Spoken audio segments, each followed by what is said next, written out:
नमस्कार दोस्तों, आज हमारी यह न्यूज़पेपर क्लास है और आज का टॉपिक है हमारा डिस्क बल्ज। तो आप जैसा जानते हैं कि डिस्क हमारी कहाँ पर होती है, हमारे स्पाइन के जो मनके होते हैं उसके नीचे एक डिस्क लगी होती है। डिस्क के बारे में आप जानते हैं, गोल गोल होती है। यह दो मनकों के बीच में एक डिस्क होती है, गोल रंग की आकृति होती है जिसके अंदर जेल भरा होता है और उसके ऊपर एक लेयर सी जमी होती है। यह एक तरीके के दो मनकों के बीच को सेटिंग के काम आती है, यानी कि वे आपस में घिसे ना और ना ही वे लगे, उनको सपोर्ट करने का काम आती है।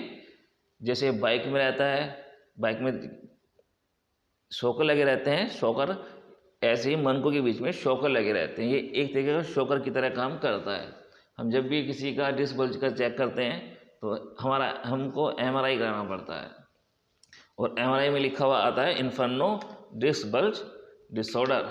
इसका मतलब है कि कहीं ना कहीं डिस्क में प्रॉब्लम है। तो बेसिकली हम जो हमारी डिस्क होती है इसको हम 4 कैटेगरी में बांटते हैं, इन 4 प्रकार के बारे में बांटते हैं। पहला होता है हमारा degenerative disorder, degenerative disc bulge. ये सबसे पहला होता है। इसमें होता है कि इसमें कमर में उसकी दर्द होता है, कभी कभी नहीं भी होता है।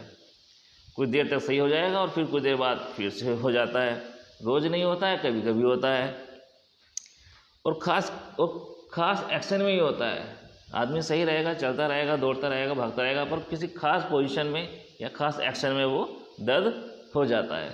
तो इसके लिए आप जानते हैं हमारी जो थेरेपी का बेसिक फॉर्मूला होता है, इसमें हम 2 ट्रीटमेंट देते हैं।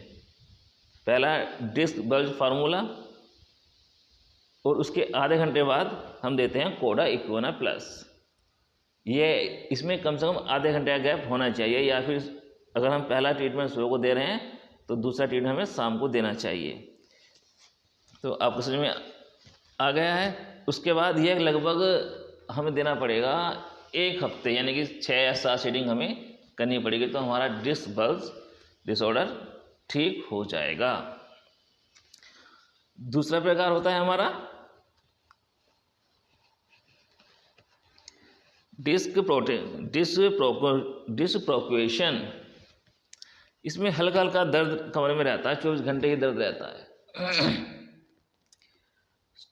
अगर बंदा सो जाएगा तो उसका दर्द खत्म हो जाएगा, यानी लेट जाएगा, नींद आ गई तो उसका दर्द खत्म हो जाता है। यानी कुल मिलाकर वह अगर जाग रहा है तो उससे दर्द होगा ही होगा। कभी कभी एक पैर में होता है, कभी कभी दोनों पैरों में हो जाता है, या कभी कभी दोनों साथ साथ हो जाता है। और पैरों में झंझनाहट सी चलती रहती है और चींटी गिरने की लगता है उससे। यह भी बहुत कंडीशन होती है, टिंगलिंग बोलते हैं इसे इंग्लिश में। तो इसके लिए हमें देना पड़ता है एडवांस इंजरी ट्रीटमेंट फार्मूला और उसके बाद कोडा इक्विना प्लस देना पड़ता है। ये भी वही फार्मूला है, पहले कम से कम आधे घंटे का गैप होना चाहिए इनके बीच में, या फिर एक ट्रीटमेंट सुबह दीजिए तो एक ट्रीटमेंट शाम को दीजिए। और इसके लिए कम से कम 20-25 सीटिंग लग जाती हैं। तो आपको ध्यान रखना, अगर पहली स्टेज का हमारा डिस्क बल्ज है तो 6 या 7 सीटिंग में सही होगा, और दूसरा है तो 20 या 25 सीटिंग लग सकती हैं। तीसरे टाइप का देखते हैं डिस्क बल्ज कौन सा हो, जो होता है इसे बोलते हैं डिस्क एक्सक्यूशन। इसमें बहुत ही ज़्यादा दर्द रहता है। इसमें क्या होता है, इसमें जो हमारा डिस्क होता है वह थोड़ा सा मूवमेंट करके थोड़ा सा आगे को हो जाता है, या पीछे को हो जाता है, या ऊपर को या नीचे को हो जाता है। तो इसमें बहुत ही झंझनाहट होती है, बहुत ही ज़्यादा दर्द रहता है। ये जल्दी से सही भी नहीं होता, ये बाहर की तरफ को निकल जाता है। और 50-50 चांस जो होते हैं इसके, ये सही हो भी सकता है और सही नहीं भी हो सकता है। एलोपैथी वाले तो सीधा इसका ऑपरेशन कर देते हैं, लेकिन न्यूरोथेरेपी में इसका इलाज हो सकता है। 50% चांसेस तो हैं ही।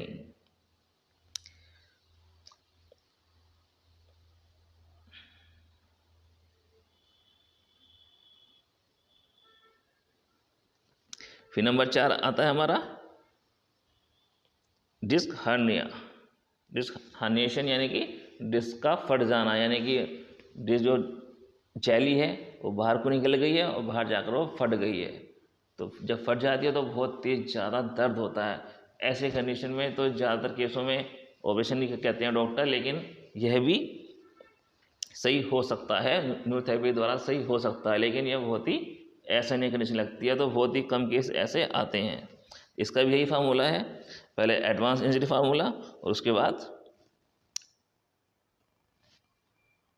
कोडा इक्विना प्लस देना पड़ता है। लेकिन इसमें हम जब एडवांस इंजरी ट्रीटमेंट देते हैं तो उसमें हम 4th थायराइड भी जोड़ना पड़ता है हमें आखिरी में। इसका मतलब यह है कि 4th थायराइड जो हम जोड़ते हैं पॉइंट, उससे हमें आयोडीन निकलता है, आयोडीन केमिकल निकलता है। तो आयोडीन केमिकल क्या करता है, वह दर्द को कम करने का काम करता है। जैसे हम छोटे थे तो जब हमें चोट लगती थी तो डॉक्टर हमारे पीले रंग का मलहम लगाता था, उससे वो होता था आयोडीन का मलहम। तो आप बेसिकली चीज़ें समझे होंगे वाली बात को कि अगर हमारी डिस्क दब गई है तो पहली कंडीशन है, अगर फूल गई है तो दूसरी कंडीशन है, और तीसरी अगर साइड से ऊपर नीचे या बाहर को हो रही है तो तीसरी कंडीशन है, और बाहर को जाकर फट गई है तो वह हमारी चौथी कंडीशन है। तो ये आपका टॉपिक था। और आप यहाँ इसमें 2 टर्म्स आई हैं हमारी, डिस्क बल्ज फार्मूला और कोडा इक्विना प्लस फार्मूला। इसके बारे में जानकारी कर लेते हैं। हमारा जो डिस्क बल्ज फार्मूला होता है इसमें 4 स्टेप होते हैं basically. Number 1 NNS left ovary multiplied 2, number 2 new CNNS left ovary 8 second multiplied 2, number 3 CNNS left ovary multiplied 2, number 4 fast left ovary multiplied 2। इसी प्रकार से कोडा इक्विना प्लस को देखते हैं, इसमें भी 4 स्टेप होते हैं। Number 1 step CNNS gas gas all 3 side, number 2 new CNNS gall liver 3 side, number 3 CNNS pan pan gall liver gas gas gall liver, number 4 1 pan gall liver 1 gas only gall liver 1 gas I gall liver multiply 3। ये दोनों point यानी cauda equina plus और disc bulge के point हमें देने हैं पैरों वाली उंगलियों में, यानी इसमें हम सारा ट्रीटमेंट किससे करेंगे, पैरों से। और ये भी आपको याद रहना चाहिए हमेशा, अगर कहीं भी पेट में या कमर में दर्द होगा, पेट में या कमर में दर्द है तो हमें कोडा इक्विना प्लस देना ही होगा, तभी हमारा रिजल्ट 90% या 95% सही आएगा।